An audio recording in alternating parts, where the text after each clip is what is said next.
as I was coming here, one of the people who picked me up, remind me of your name? Aaron. Aaron said, well, you devoted your whole life to this. And yes, there is some more than a kernel of truth. I started in June 1982 when Israel invaded Lebanon. So for those of you who are reasonably competent in mathematics, you will realize that it's now past the third decade. And doesn't seem like much progress has been made, but I do think prospects now are reasonably good for finding a settlement on the conflict. You might say the objective pieces are now in place. There's one crucial factor, the critical factor, namely the people of Palestine, which remains a question mark. But my own opinion, which I'll try to document this evening, is I think there are reasonable prospects that we are approaching not the end of the conflict, but I think we're entering the end game. Now, as those of you who play chess will quickly chime in, sometimes end games take a long time, and that's true. But I do think all the pieces are now in place, and we have a reasonable chance that I may go to my grave with the knowledge that something of our collective life's work has achieved something in the real world. The first and most obvious place to begin is the new factors at play such that there's reason for optimism. And the first place to begin is the new factors at play in the region itself, most notably the Arab Spring and the events that immediately preceded it, namely the rise to power of Prime Minister Erdogan in Turkey. Turkey was historically Israel's main ally in the Muslim world. Egypt was Israel's main ally since 1979 in the Arab world. And there has been, as everybody in this room knows, a decisive change in the alignment of power there. Both Turkey and Egypt now are trying to carve out a semi-independent path, not completely autonomous. Both of them certainly still want to remain in the good graces of the United States, but both of them also have a popular constituency, and a popular constituency that places Palestine at the top of the agenda, the political agenda. And so now Turkey and Egypt, as I said, Israel's two major allies in the Muslim and the Arab world, have taken some stronger stand in support of the Palestinians. And that became quite notable during Israel's latest rampage in Gaza in November 2012. There was some talk, many of you will remember, that Israel was going to repeat the death and destruction inflicted on Gaza during 2008, 2009, what was called Operation Cast Lead. And at the beginning, there was some talk that Israel was going to launch another ground invasion of Gaza.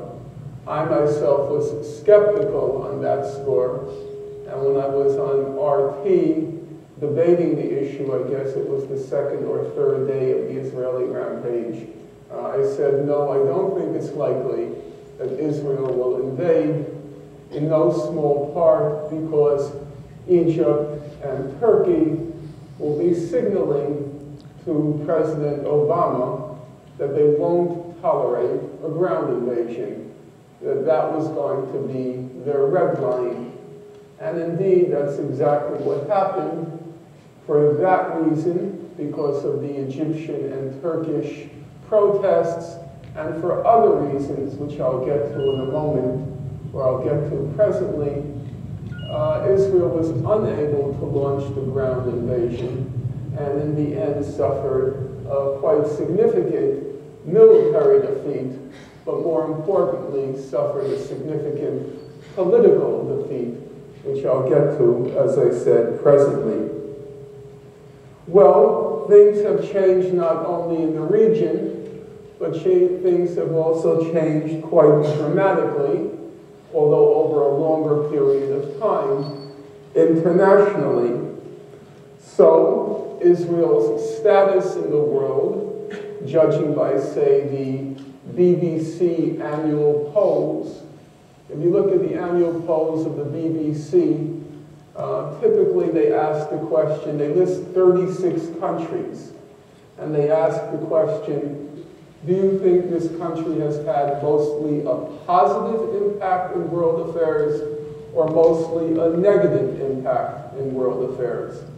And every year that the poll is taken, for say the last 10 years or so, there are 4 countries which are listed at the bottom, the 4 countries that typically have overwhelmingly a negative impact in the world, according to world opinion.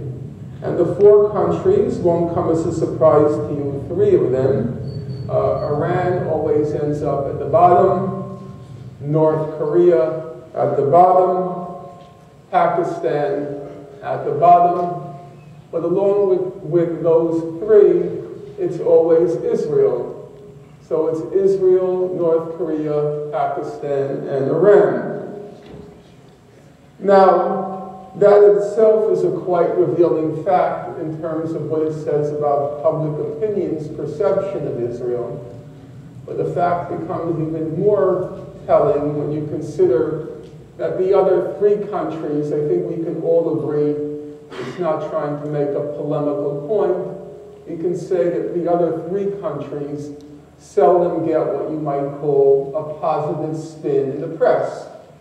So if I were to ask you, when was the last time you read a favorable article about North Korea, I dare say that even those people who were born at the time of the birth of North Korea don't recall since that time a single favorable article, except maybe when Kim Jong-il kicked the bucket last year. And with all due respect to my Pakistani friends in the audience, I think we can agree that Pakistan's press isn't very good, maybe undeservedly, maybe deservedly, but Pakistan doesn't do very well in press coverage. On the other hand, Israel does, depending on the country, very well, plainly does very well in Canada. I think in Canada, Israel does better than Canada. So when you consider the fact that notwithstanding the very favorable press coverage that Israel gets in certain parts of the world, nonetheless, the public has seen through the lies, seen through the mystifications, seen through the falsifications, and puts Israel in the same category as North Korea, Iran, Pakistan, and so forth.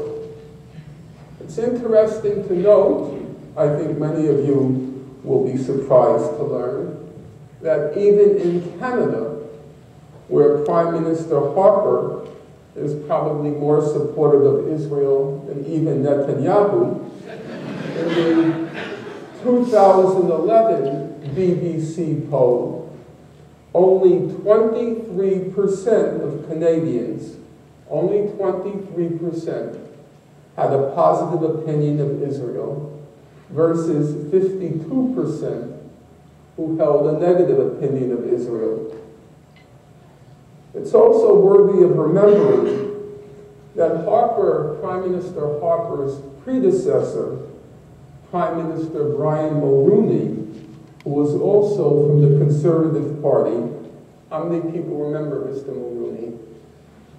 Well, for those of you who will remember him, he too was from the Conservative Party, the same political background as Mr. Harper, but nonetheless, he played a leading role in the campaign to end apartheid in South Africa.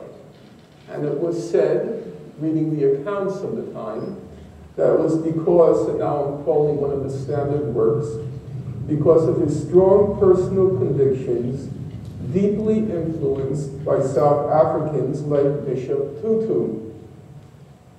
Now, one shouldn't get carried away in praise for Mulrooney.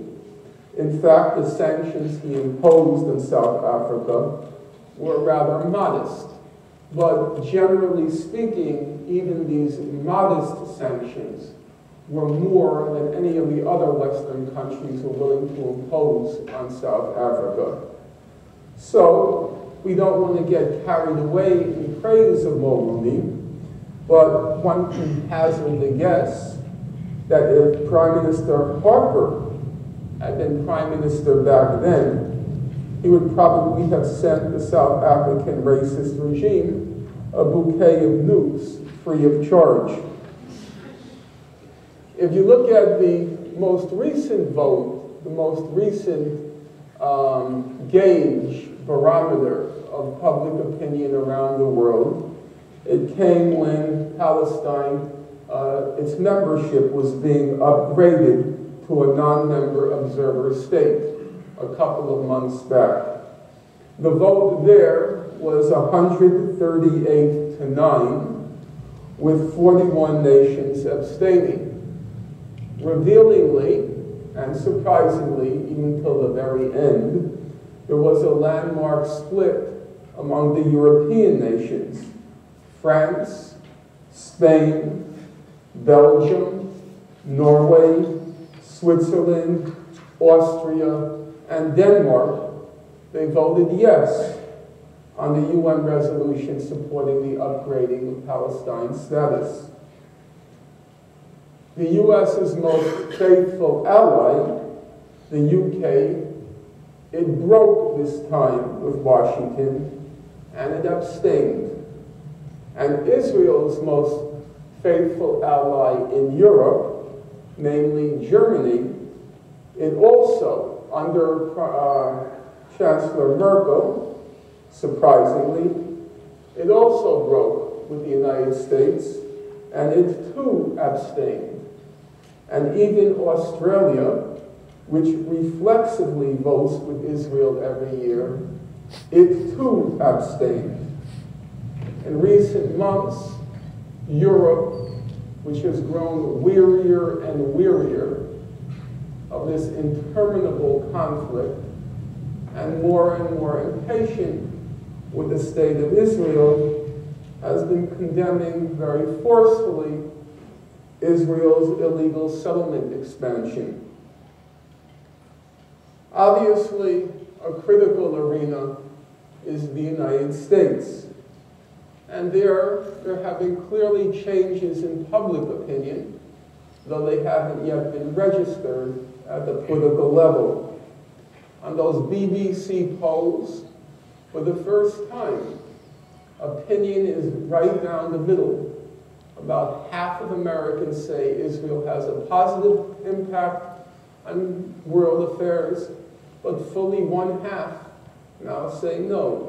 Its impact is overwhelmingly negative.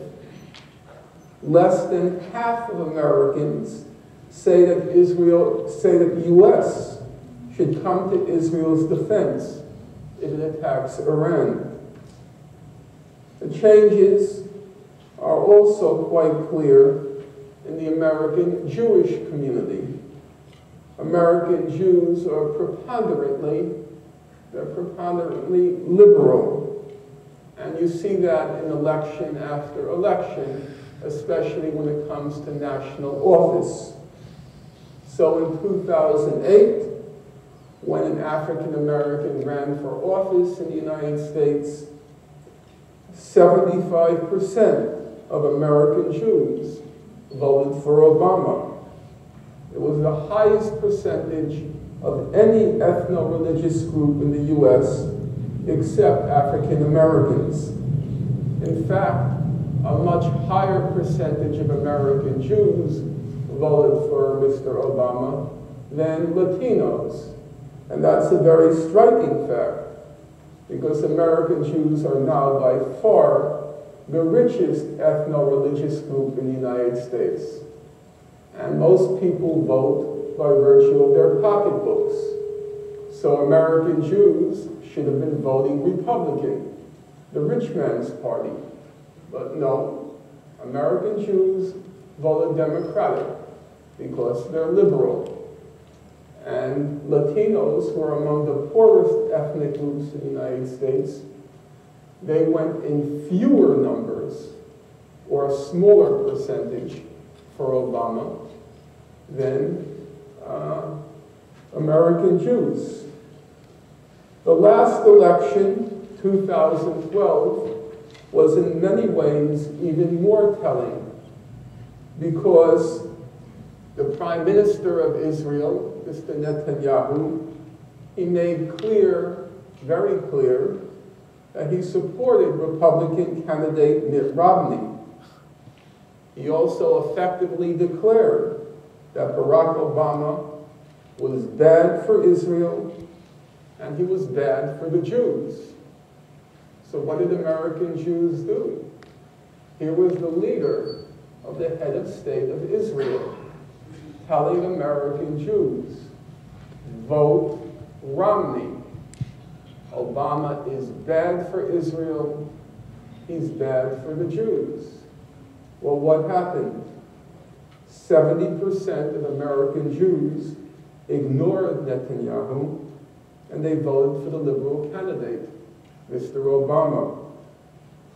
Polls that were taken as Jews were leaving the voting booth, they were asked many questions.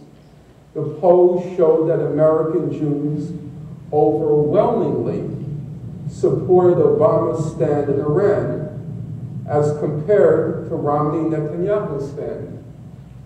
And American Jews overwhelmingly supported Obama's stand on Israel as compared to Romney's fanatically pro-Israel stand. American Jews, judging by the literature, the polls, there now are fissures, breaks opening up, splits within the American Jewish community over the question of Israel. And the reason is fairly obvious, though I will agree that I will concede that there is debate on the topic. American Jews, as I said, they're overwhelmingly liberal. And being liberal in the United States, it means belief in the rule of law, belief in equality under the law. It means belief in diplomacy and international institutions, not the resort to force. And American Jews are finding it more and more difficult to reconcile their liberal convictions, their liberal ethos, their liberal values. They're having more and more difficulty reconciling their ethos, convictions, and values with the way Israel carries on. A lot more is now known about the history of the conflict, about the human rights record, about the diplomatic record. And all of this, the historical record, the diplomatic record, the human rights record, it casts Israel in a much darker light than hitherto, than when I was growing up. Jews know too much about the reality of the conflict any longer to give Israel blind support. And this is particularly true, judging from the polls, when you look at younger American Jews, the age cohort below 40 years of age. For a young American Jew, it's virtually impossible any longer, especially if you're on a college campus, you're Jewish, to defend the way Israel carries on. So you're on a college campus, pretty much like Toronto, University of Toronto, You're young, you're Jewish, you're liberal, and you're idealistic. That's the profile of young people on the liberal end of the spectrum. Young, Jewish, liberal, idealistic. And it's 2006. Israel launches an attack on Lebanon. And in the last 72 hours of the war was already over. A UN resolution had been passed. The U.S., under Ms. Condoleezza Rice, was blocking that resolution for 3 weeks. But finally, the resolution was passed. The war was over. They were just waiting to implement the resolution on the ground. And what did Israel do in those last 72 hours? It dropped 4 million cluster bomblets on southern Lebanon. It was like a science fiction movie. Entire villages were saturated with the cluster bomblets and penetrated the homes, the ceilings, the walls, covered with these cluster bomblets. The war was over, and they dropped 4 million cluster bomblets in South Lebanon.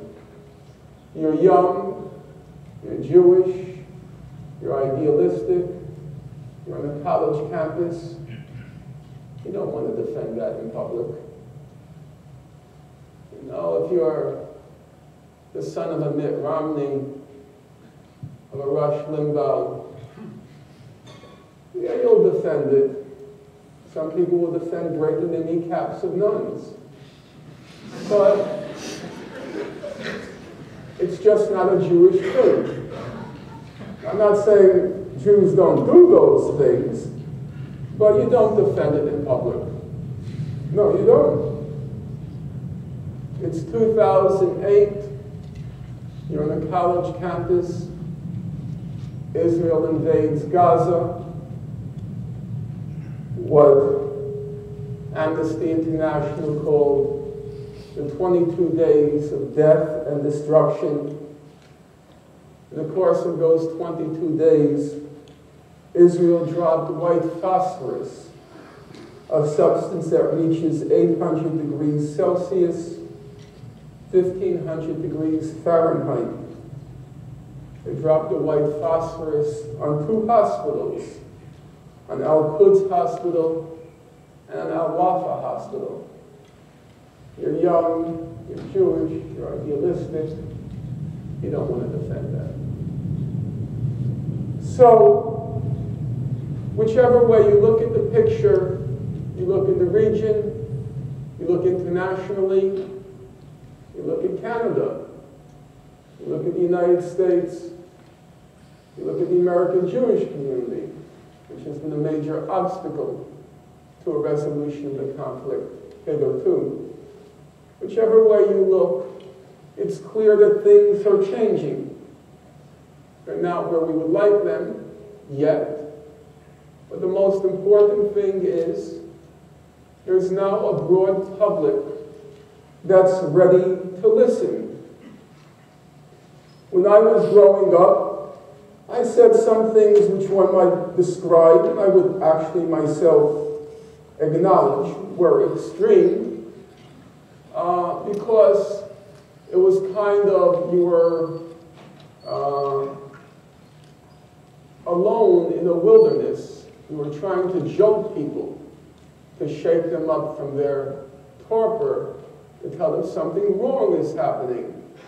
And sometimes you use what you might call shock tactics to try to awaken people from their mental listlessness. But things are different now. You don't have to shock people. People already know. A significant number of people already know, including in Canada, already know that there's something wrong going on there, and that Israel bears, if not all responsibility, certainly there is a broad perception that Israel bears a significant burden of responsibility for what's going wrong there. And so our challenge now is we need to put forth a unified message because people are ready to listen, but they want to know naturally, what should we do? What do you want?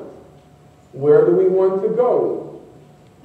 If our message is not unified, if our message is multiple in form, we will lose the public. The public will get frustrated, it will get confused, and it will move on. So people ask, what should we do? What should be our goal? And this gentleman here, he says, well, it's obvious. We need one state in Palestine, from the river to the sea. This gentleman next to him shakes his head and says, no, we need two states. The woman next to him, Erin, says, no, what we need is a binational state. And then Kevin, her current partner in life, says, no, we need a secular democratic state. And the person next to him says, oh, you're all wrong. What we need is an Islamic state. Well, when the public hears that, they reasonably conclude, if these people don't even know what they want, then how will we know what should be the answer? And you lose them. You lose the public. And so the obvious question is, what solution do you put forth? What unified message are you going to send out in trying to get the public to act, to do something, to not just be passive observers, shaking their head and saying, that's terrible, that's awful, that shouldn't happen, that's wrong. How do we get them from being passive, if sympathetic observers, into actors, into people who do something? Because that, after all, should be our goal. It's the goal of any movement that tries to change the world and make it a better place. So, what should be our goal? For a long time, I have to admit, I pondered the question. I wasn't sure the most basic question. How do you formulate a goal? What is the basis? What's the criterion for formulating a goal? Because it can't just be my personal opinion. That would be megalomaniacal, that I should impose on the world my personal opinion of how to solve the conflict. That can't be the right way to go about it. So a few years back, I decided I would return to the source. I would read through Mr. Gandhi, the Mahatma, who, after all, his main achievement in his life, as I'm sure he would acknowledge, was, as Gandhi said, he was a practical idealist. He wanted to get things done. He never particularly cared if he was intellectually consistent, if what he said today conformed with what he said yesterday. He didn't really care. He cared only, or fundamentally, he cared about results. He wanted to make the world a better place. So I went through Mr. Gandhi's, half of his collected works. They're quite large in number. It comes to 98 volumes, and each volume is 500 pages. Mr. Gandhi had a lot to say about many things, most of which he freely admitted he hadn't a clue what he was talking about, but that never stopped him from expressing an opinion on the topic. But obviously on the question of politics, he had a lifetime's experience behind him and a significant amount of reflection on what he was doing. And also, clearly, he was a very shrewd, if we can use the expression, he was a very shrewd political operator. And so I wanted to see what did Mr. Gandhi say on this particular topic. And I have to say, it was a kind of a revelation to me how Gandhi approached the question of politics. He said, politics is not about trying to change public opinion. That is not what politics is about. Politics, he said, is about trying to get people to act on what they already know is wrong. That's what politics is about. And it was a surprise to me. I grew up in a generation where I was politically on the left, and people on the left, they thought that they had the truth. And our truth was scientific. It was as scientific as the laws of physics. And we were supposed to take this truth out to the benighted masses, the ignorant masses, and to bring light where there was darkness, to illuminate the path to a better world. And here Mr. Gandhi says, no, that's not what politics is about. Most people know what's wrong with many things, not with everything, but most people have a good sense of some things are clearly wrong. So, for example, in my own country, the United States, it didn't take very long for a large number of people to resonate to the slogan, "We are the 99%. Nobody had to educate Americans to the fact that there is something really wrong with our economic system. They already knew it. The genius of the slogan, "We are the 99%, was it captured very succinctly the sentiments of that 99%.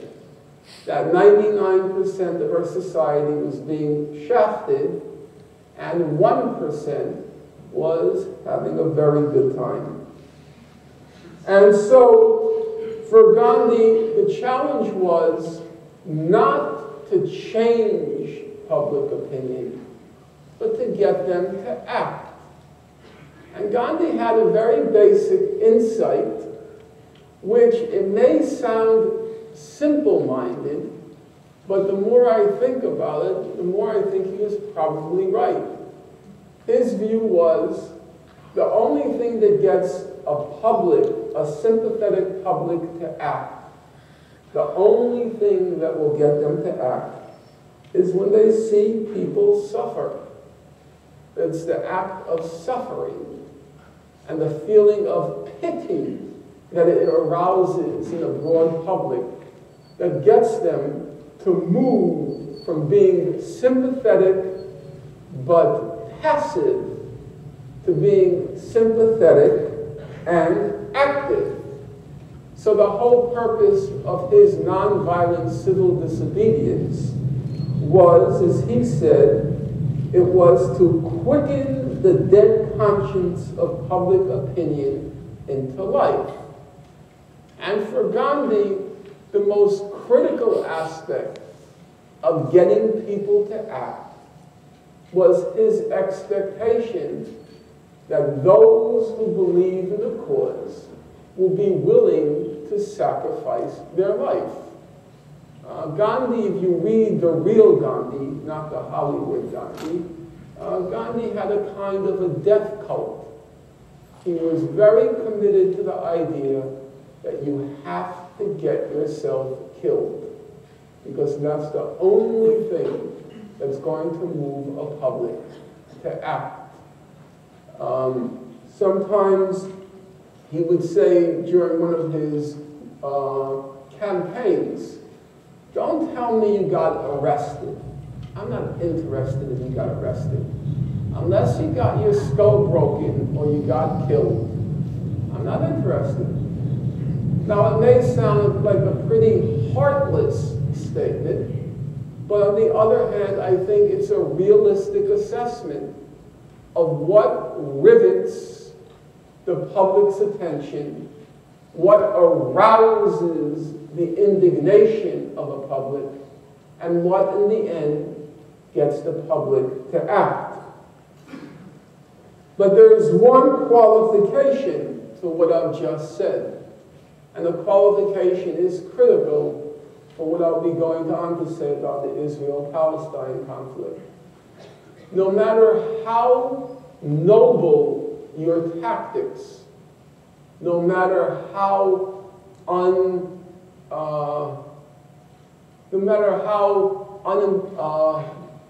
the word slips my mind now, but no matter how moral the tactics you use, unless the public agrees with your goal, the tactic is not going to work. The public has to also agree with the ends, not just with the tactic, the nonviolent tactic that you use. So let me give a concrete example to illustrate the point. In the United States, and I imagine it's pretty close in Canada, the public is divided right down the middle on the question of abortion. About 50% of Americans describe themselves as pro-choice. About 50% of Americans describe themselves as pro-life.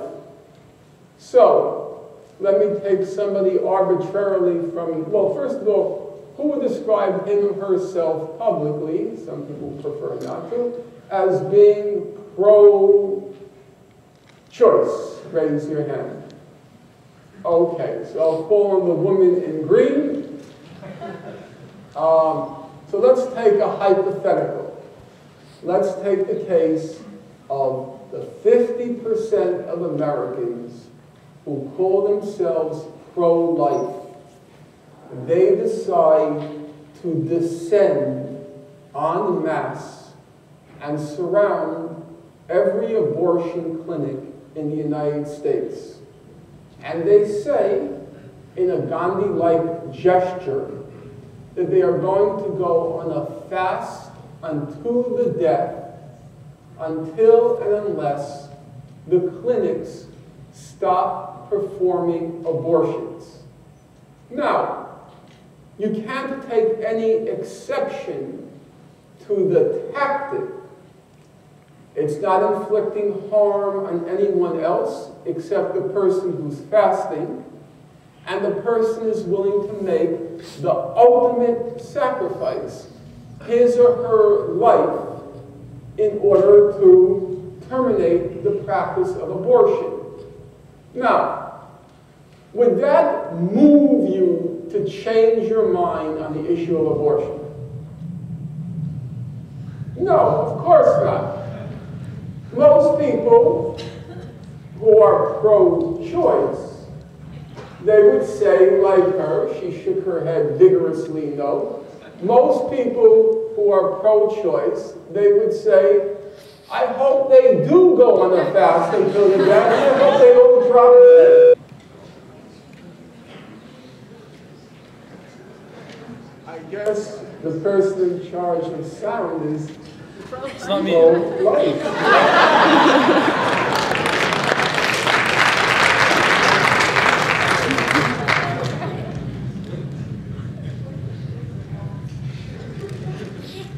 So, it's important that whatever tactic we use, but in particular the tactic of nonviolent civil disobedience, that we set a goal that has the potential to reach a broad public and get it to act. And that means trying to sense, intuit, where does the public stand on how to resolve the conflict? Because if you set a goal that goes beyond what a broad public is willing to accept as reasonable and just, if you set a goal that goes beyond what a broad public accepts as reasonable and just, you lose the public. And then you get reduced to a cult. And so the fundamental question is, do you want to build a movement, or do you want to create a cult? Because by definition, what distinguishes the two is one is insular, and the other tries to reach out and meet that public. So, the question now is, what is that point where we can reach the broad public in North America, and broadly speaking, Europe and around the world? And here it seems to me there are two basic criteria. We want to see what the most representative institutions in the world have to say in the topic of what should be the goal. And we also want to see what the most enlightened institutions in the world have to say in the topic. In the current world, whether one likes it or not, and I'm not going to make an argument, I'm just stating a fact. In the current world, the only standard, it seems to me, that we can use in order to try to resolve the conflict is the standard of international law and human rights. That's the standard that the public understands. Now, there was a time where some people were hopeful that there were other standards. There was a time where you had a dissenting standard, the standard of socialism, of Marxism, and so forth. And that's no longer with us, for better or for worse. It just isn't. The limit to which people are willing to respond now, the limit to which an appeal resonates, is the language of international law and human rights. And so, what I think we have to do is look at, number one, what do the most representative institutions in the world have to say? And also, number two, what do the most enlightened institutions in the world, the limit to which one can hopefully still keep a public. What do the most enlightened institutions have to say?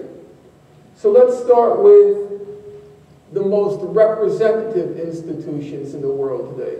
So if I were to ask this woman here, what's the most representative institution in the world today politically, you would respond, yes. Mm-hmm. Well, what was it you said again? The most representative political institution in the world today. Yes? Yeah. UN General Assembly. Yeah, the UN General Assembly represents, I think, most broadly public opinion in the world today. And if you look at the UN General Assembly, every year they have a resolution. It comes in November. It's titled Peaceful Settlement of the Palestine Question. And every year the UN General Assembly has a vote putting forth the terms for resolving the conflict. And the terms are always the same. It's a two-state settlement on the June 1967 border and a just resolution of the Palestinian refugee question based on the right of return and compensation. Those are the terms that the UN puts forth every year, and every year the vote is pretty much the same. It's the whole world on one side, Israel, the United States, and a few islands, South Pacific islands, on the other side, as well as your own country. So, to just sample the record, in 1997, the vote was 155 to 2. The whole world on one side, Israel and the United States on the other side. 2004, the vote was 161 to 7. The whole world on one side, Israel, the US, Australia, Grenada, the Marshall Islands, Micronesia, and Palau on the other side. 2010, the vote was 165 to 7. The whole world on one side, Israel, the US, Australia, the Marshall Islands, Micronesia, Nauru, and Palau on the other side. 2011, it was 167 to 7. The whole world on one side, now joined by Australia, but on the other side, Israel, the US, Canada, the Marshall Islands, Micronesia, Nauru, and Palau. This past year, 2012, the vote was 163 to 6. Nauru broke ranks with the dissenters and joined the majority. Unfortunately, Canada hasn't yet acquired that level of independence. And so the 6 dissenting countries were Israel, the US, Canada, the Marshall Islands, Micronesia, and Palau. Some of you might be wondering, what is Palau? What is Nauru? What is Micronesia? With all due respect, because since the days of Prime Minister Trudeau, we're all very politically correct. With all due respect to Nauru, Palau, the Micronesia, and the Marshall Islands, their collective populations can easily fit in the empty seats in this room. And because of global warming, it appears that probably 2 more UN General Assembly votes from now, the number will be reduced by about 4 opposing the UN General Assembly resolution, because they won't be with us anymore. I'm not saying that gleefully. I want us to win fair and square. I don't want the dissenters to drown.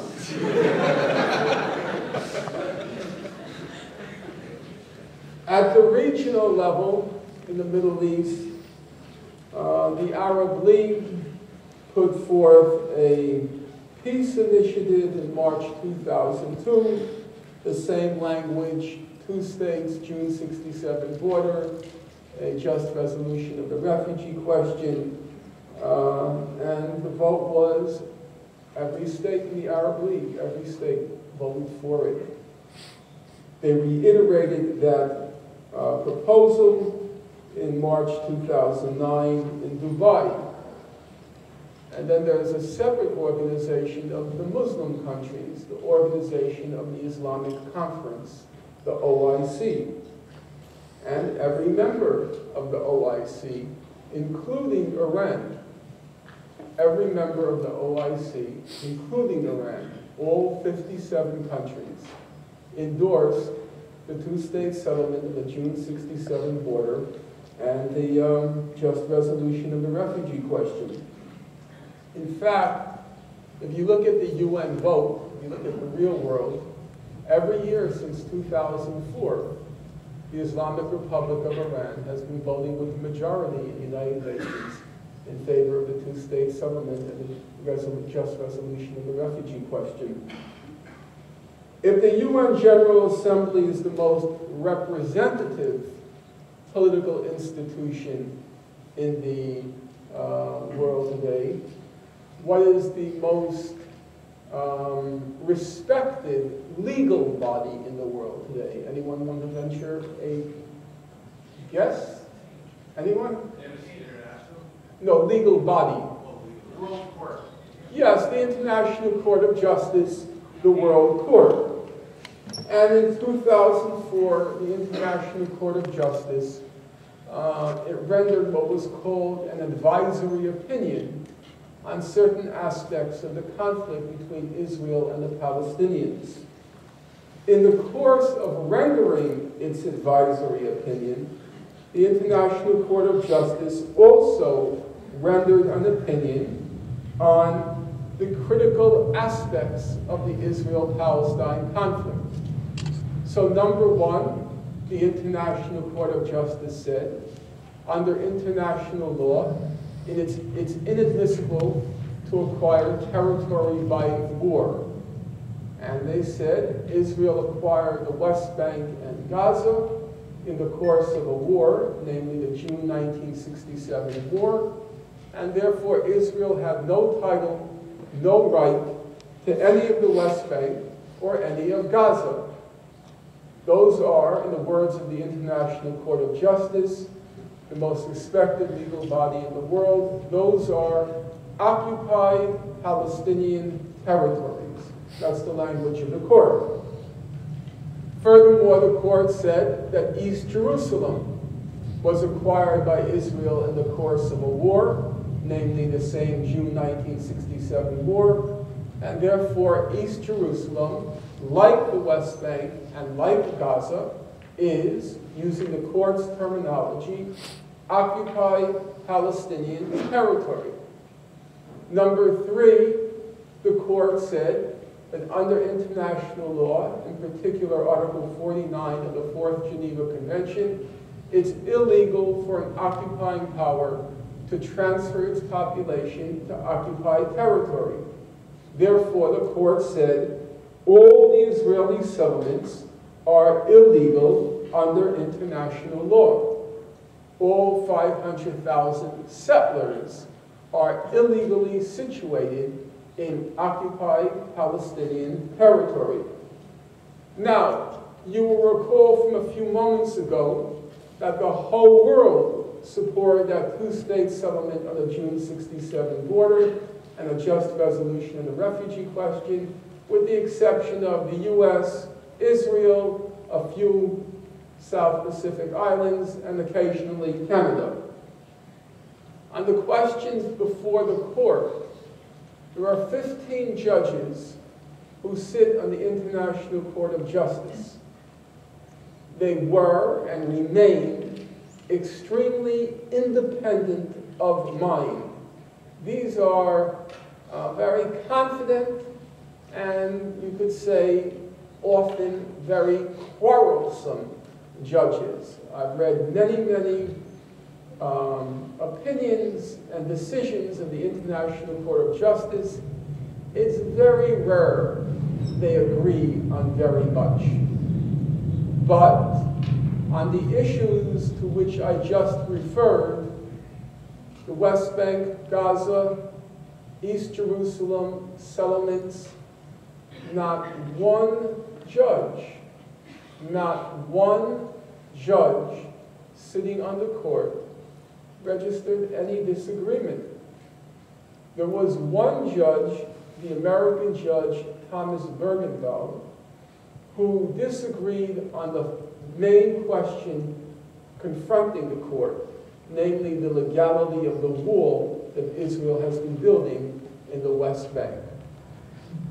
He disagreed with the 14 other judges who reached the opinion that the wall was illegal under international law.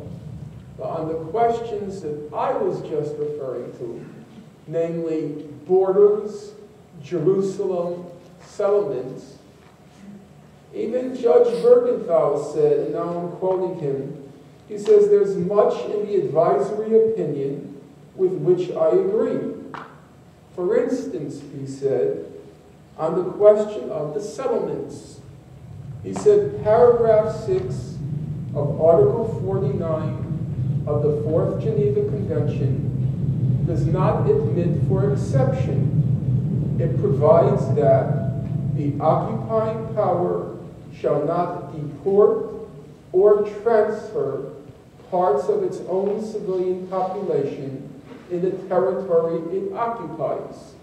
And he then says, I agree that this provision applies to the Israeli settlements in the West Bank and that their existence violates the Geneva Conventions.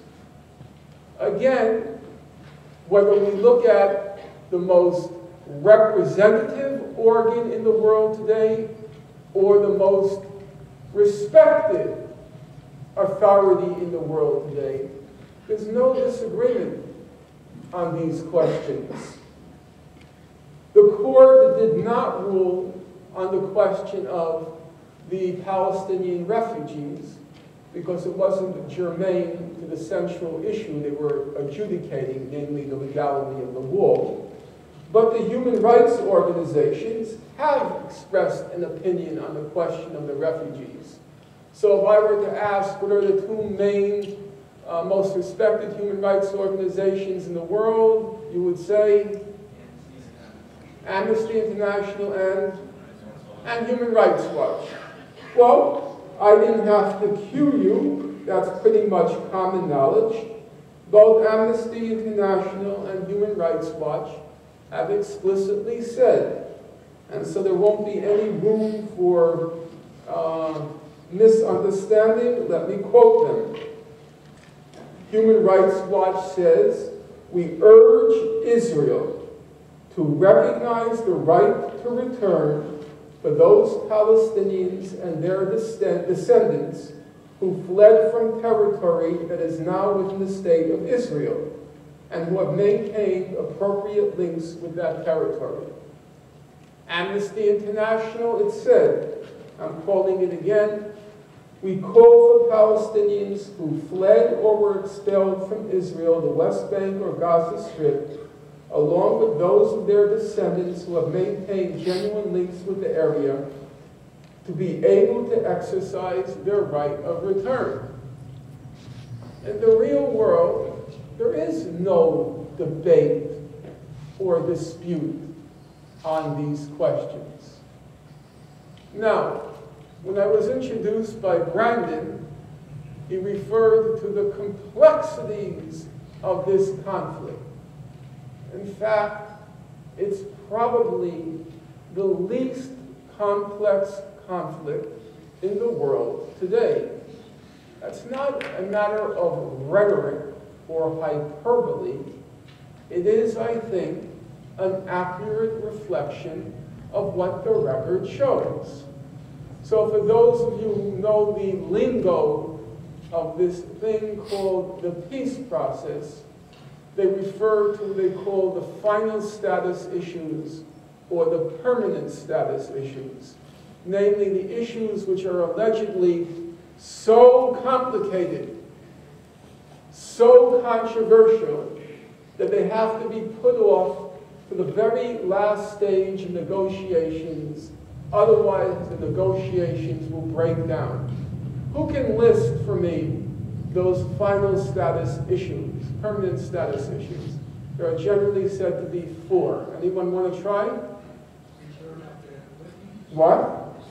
The refugee question, settlements question, Jerusalem, and what's the 4th? The borders, exactly right. Smart audience. No, that was good. And as you will notice, that on all the allegedly controversial permanent status issues, borders, settlements, East Jerusalem, and refugees, in fact, there's no controversy at all. The West Bank and Gaza, they are not disputed territories.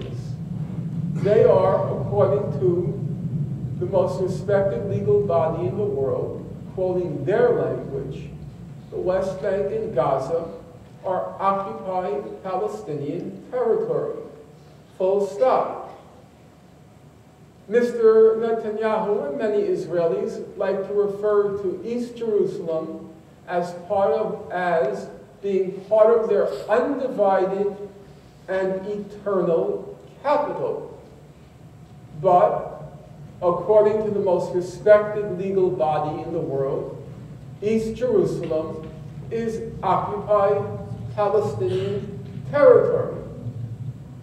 Whenever there's reference to the settlements in news coverage, we're told the settlements are controversial. But in the real world, there's no controversy whatsoever. None. Zero. There is no controversy whatsoever on the legal status of the settlements. Every single judge, all 15 on the International Court of Justice, including Mr. Bergenthal, who is Jewish and a Holocaust survivor, including Rosalind Higgins, the British judge who is also Jewish, she's married to an Irishman, all 15 judges agree. The settlements are illegal under international law. So, the two conclusions we reach are, number one, these issues are not, in the real world, controversial.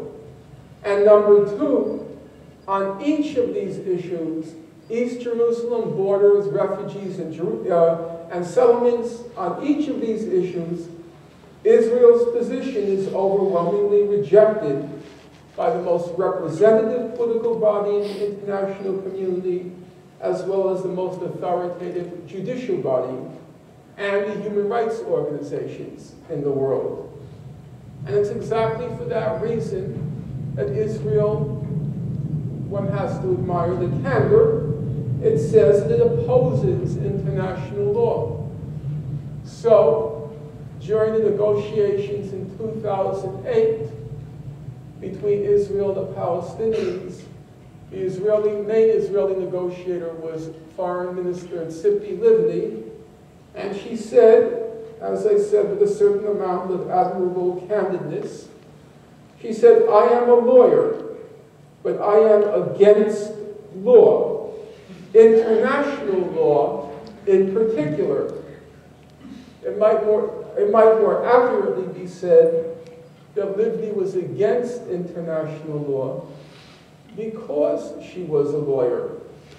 She knew that Israel's encroachments on Palestinian territory and its denial of the rights of Palestinian refugees constitute flagrant violations of international law.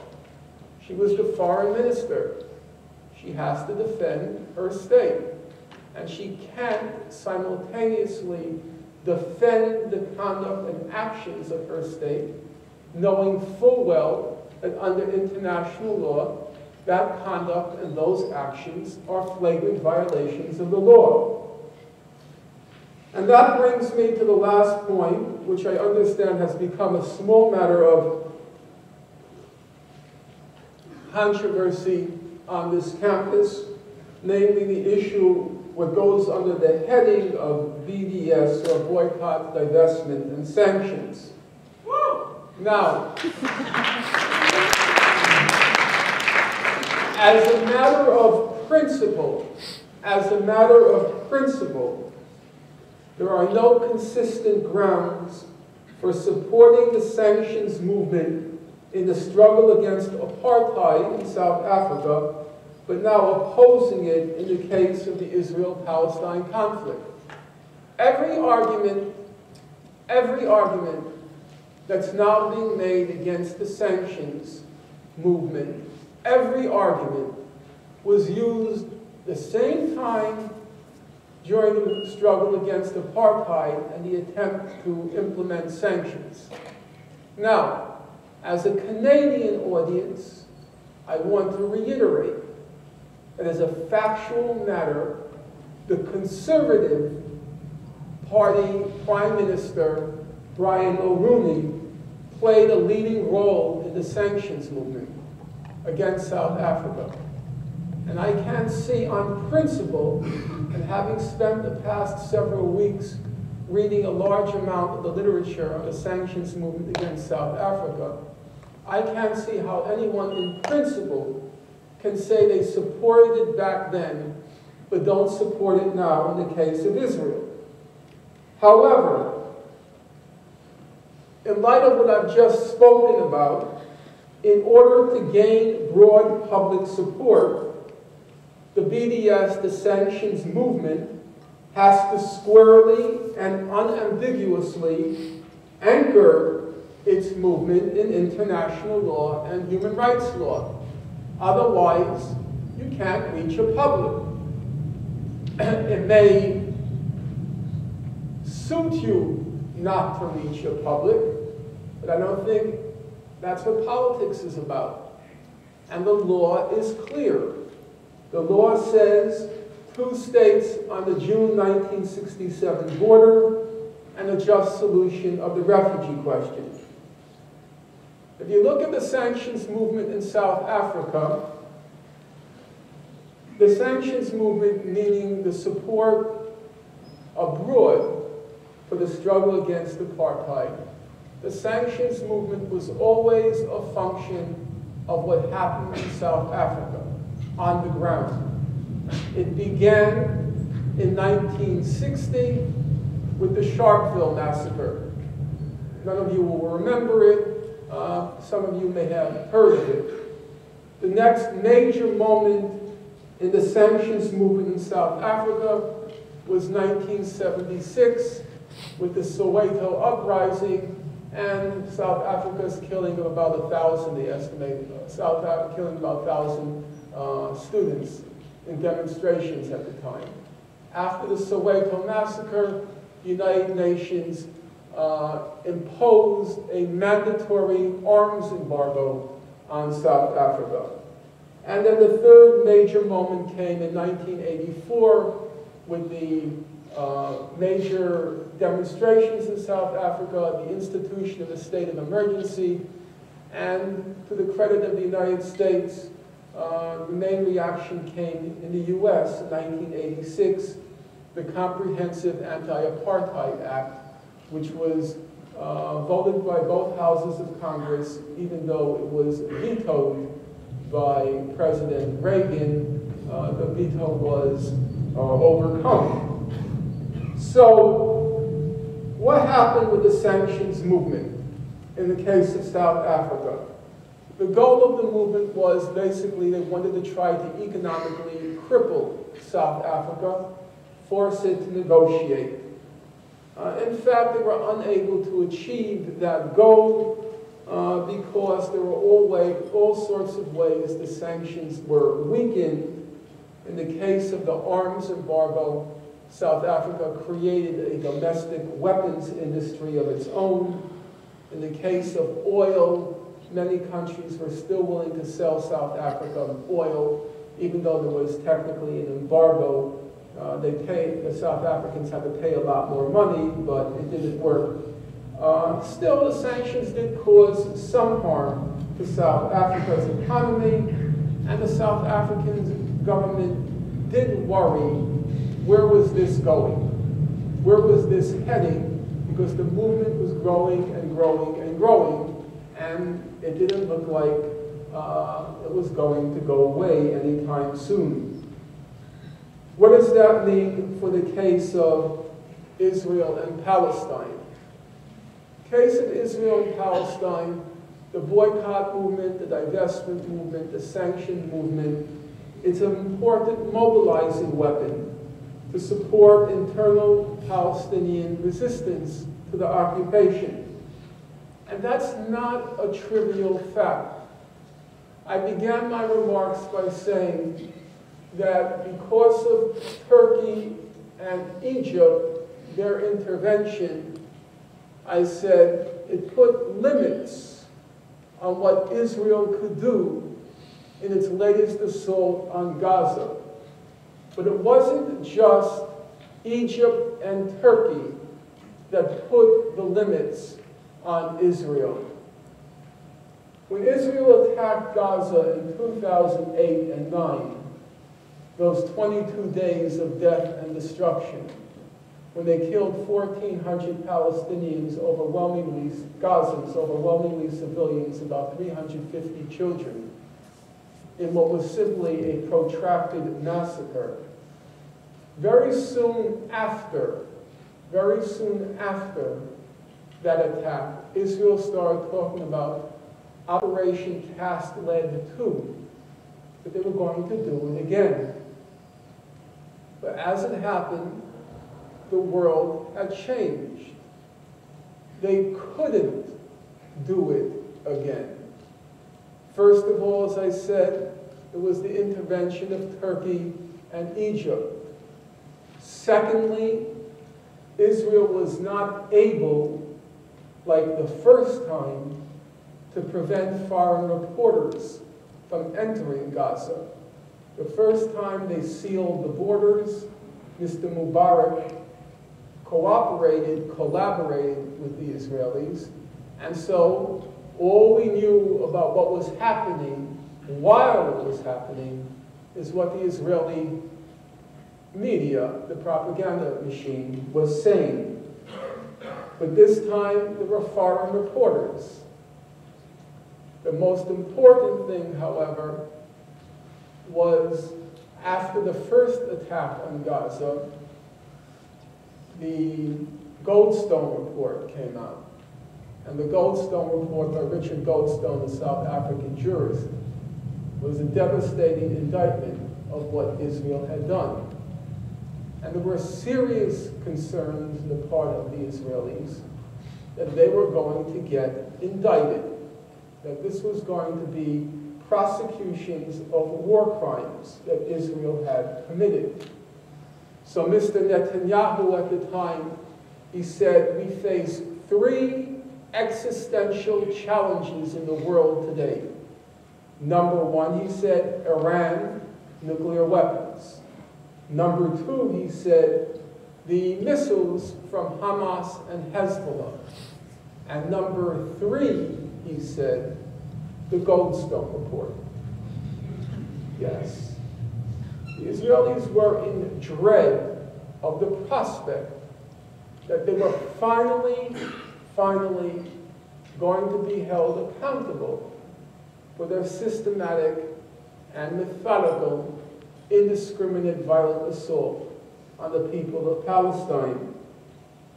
Well, that didn't happen, but this time Israel was very cautious about what it did in Gaza. Israel is now, we won't say terrified, but seriously worried about the law. That's their Achilles heel at this point. The boycott, the divestment, the sanctions movement, what it does is it rivets the public's eye to the way Israel is carrying on its violations, its flagrant violations of human rights, its criminal conduct, and on that basis, it seems to me, it merits support. Now, if a mass movement develops in Palestine, massive nonviolent civil resistance, if such a movement develops in Palestine, if we focus the attention of the public on Israel's violations of human rights, it will put, just as it did in Gaza a couple of months ago, it will put significant limits on the kinds and the magnitude of the violence Israel can inflict. And it's my opinion that if Israel is significantly limited in what it can do in terms of violence, there is a reasonable chance that this time, if the Palestinians launch a mass popular movement, this time they can succeed. Because the bottom line, which is perfectly obvious to everybody, is the occupation cannot continue over a long period except through the use of massive and murderous force. If we here can shine the light on Israel's criminal actions, if Israel is forced to more or less, as it did in Gaza in November, more or less abide by the law, then it seems to me there's a reasonable chance the Palestinians will succeed. They'll achieve their legitimate goals under international law, and the conflict will be removed finally from the pages of current events and placed where at long last it belongs, namely the history books. Thank you.